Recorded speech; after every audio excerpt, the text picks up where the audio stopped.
Let me turn now to another media controversy this week. New York Times editorial page coming out for leniency for Ed Snowden. Let's put it up on the screen. Considering the enormous value of the information he has revealed and the abuses he has exposed, Mr. Snowden deserves better than a life of permanent exile, fear, and flight. He may have committed a crime to do so, but he has done his country a great service. It is time for the United States to offer Mr. Snowden a plea bargain or some form of clemency that would allow him to return home. Mary Catherine, the paper is entitled to its opinion. It's an editorial page pronouncement, but should the New York Times be getting involved in a particular criminal case and saying here's what the particular punishment or lack of punishment should be? Well, I think this is open to public debate, and this is certainly an editorial page of the left, and it is within their power and influence to knock Barack Obama from the left to say, look, you're the guy who's in favor of whistleblowing, allegedly, and so we think this guy's a whistleblower. So I think they have perhaps more pull on this issue than others would have, and this is one of those rare occasions when I might agree with the New York Times editorial page. Well, you might agree. That's interesting.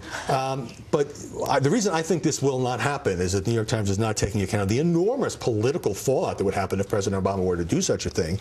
And Andy Rosenthal, the editorial page editor, was quoted in his paper as saying, sometimes you have to go beyond what is realistic in an editorial and talk about what you think should happen.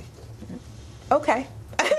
You know, I don't know how realistic. I'm not being funny. I just, I don't know how much influence that's ultimately going to have. I mean, I think the other thing, though, in terms of mentioning political fallout, is we have to kind of consider political fallout for who exactly, since, you know, President Obama is not facing another election. Are there going to be implications, though, for the potential Democratic frontrunner Hillary Clinton and for the midterms? I mean, there's I think there's still a big question mark, Howie, in terms of how much this issue resonates with voters. I mean, that's. What strikes me, though, is that the New York Times, however high-minded its appeal may be, is essentially condoning lawbreaking. Well, and there are a lot of people who say that the New York Times is doing whatever it can to protect Hillary Clinton in all of this and her different roles in this. But can I just say, I really do think this is fascinating because there's still a big question mark in terms when you look at the polling about how voters actually understand the complexities of this issue and who it actually benefits and hurts. So I just think it's a kind of a question mark. And certainly, well, I think there is a line between whistleblowing and lawbreaking, and they're drawing that line in a certain place. Different people draw it other places, but it's a debate. Mary Catherine Ham, sympathetic to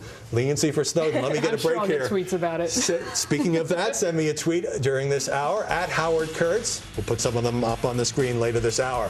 When we come back, Robin Roberts takes to Facebook to thank her longtime girlfriend. Is it still big news when a network anchor comes out?